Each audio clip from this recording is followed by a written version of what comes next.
Con su venia, diputado presidente.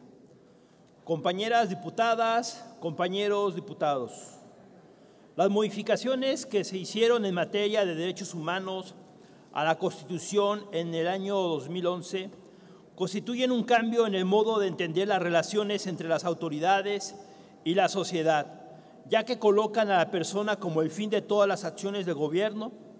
La reforma representa el avance jurídico más importante que ha tenido México para optimizar el goce y el ejercicio de los derechos humanos. Ahora bien, recordemos que como parte del deber de protección de los derechos humanos que surgió desde la Segunda Guerra Mundial, ha sido labor de cada Estado reconocerlos en sus constituciones modernas para que mediante ese proceso de positivización fueran además protegidos y garantizados de manera formal, y su importancia e inviolabilidad quedarán establecidas como normas fundamentales. Países como Alemania, Estados Unidos, Colombia, por mencionar algunos ejemplos, analizaron la doctrina de la tutela horizontal de los derechos fundamentales, ya fuera para impulsarla, destruirla o llevarla al plano de lo casuístico, para su justiciabilidad en el ámbito constitucional y no solo en el ámbito del derecho privado, normalmente imbrincado en las cuestiones civiles y mercantiles.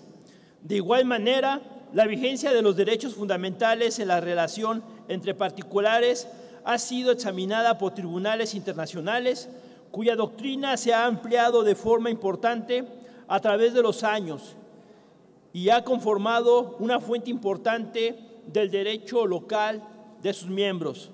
En tal sentido, la ponderación es una estrategia interpretativa muy difundida para la resolución de los conflictos de derechos, la llamada ponderación.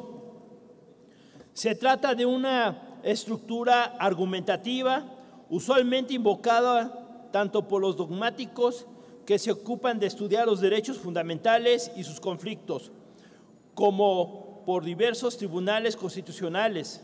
Es más, podría decirse que el centro del debate actual sobre la argumentación constitucional se refiere al menos a dos temas vinculados a ella: cómo establecer restricciones a la actuación del juez constitucional en caso de que recurra a la estrategia argumentativa. ¿Cómo garantizar que las decisiones a las que arribe producto de la ponderación sean en verdad racionales y no se basen exclusivamente en la subjetividad y voluntad del juzgador? Por ello, la protección de los derechos fundamentales requiere de realizar una ponderación entre principios constitucionales, lo que implica una actividad de argumentación jurídica. En esa actividad se lleva a cabo, como es bien conocido, por la Suprema Corte de Justicia de la Nación, en particular en el control de constitucionalidad de la ley, pero incluso los jueces federales, al momento de decidir un caso, pueden verse en la necesidad de proceder a la ponderación en el caso sometido a sus consideraciones, y es ahí donde la ponderación de principios juega un papel fundamental como instrumento de tutela de los derechos fundamentales. Sin duda, los derechos, y especialmente los derechos constitucionales, pueden entrar en conflicto, y es en una tesis ampliamente aceptada dentro de la discusión jurídico-filosófica de los derechos.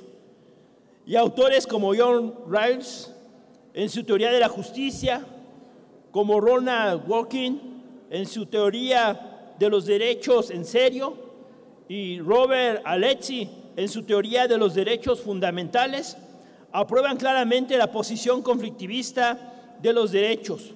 Para ellos, los derechos tienen carácter normativo general y pueden entrar en conflicto, y dicho de otra manera, muy simple, que cuando la realización de uno requiere la afectación de otro.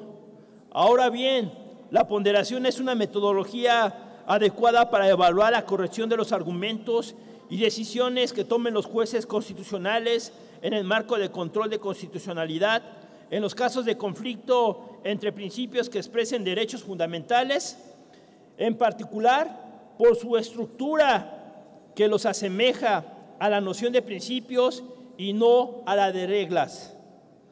Adviértase que ellos son expresados por las constituciones en normas que son particularmente abiertas y no determinan una consecuencia normativa precisa. De ahí que Alexi exprese que se trata de mandatos de optimización que ordenan que algo sea realizado en la mayor medida posible según las posibilidades jurídicas y fácticas de que se trate. Entonces, no es posible comprender su importancia en la argumentación constitucional si no se asumen las siguientes premisas. Los derechos fundamentales se expresan en principios. Estos son estructuralmente distintos a las reglas, que son aplicables a través de la subsunción y se aplican a través de la ponderación.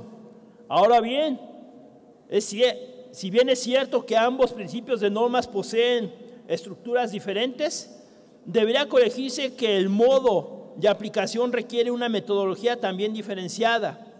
Es esto de lo que ocupa la ponderación, ya que brinda la estructura formal para la ampliación de los principios constitucionales, para la aplicación de los principios constitucionales en estos casos de conflictos de los derechos fundamentales, y de ahí su relevancia para la interpretación constitucional. Para ello, el primer paso consiste en determinar si la intervención legislativa persigue un fin constitucionalmente válido. El segundo paso consiste en determinar si la medida resulta idónea para satisfacer en alguna medida su propósito constitucional. El tercer paso consiste en analizar si existen otras medidas alternativas igualmente idóneas, pero menos lesivas para satisfacer dicho fin. Y el último paso consiste en determinar si el grado de realización del fin perseguido es mayor que el grado de afectación provocado al derecho fundamental por la medida impugnada. Por ello, la presente iniciativa se propone establecer en la Constitución de la Ciudad de México que el método de adjudicación constitucional de la ponderación sea preferentemente el medio que aplique el Tribunal Superior de Justicia de la Ciudad de México para resolver las tensiones entre los principios o derechos humanos previstos en el orden jurídico. Es cuanto, diputado presidente. Muchas gracias, compañeras diputadas, compañeros diputados, por su atención.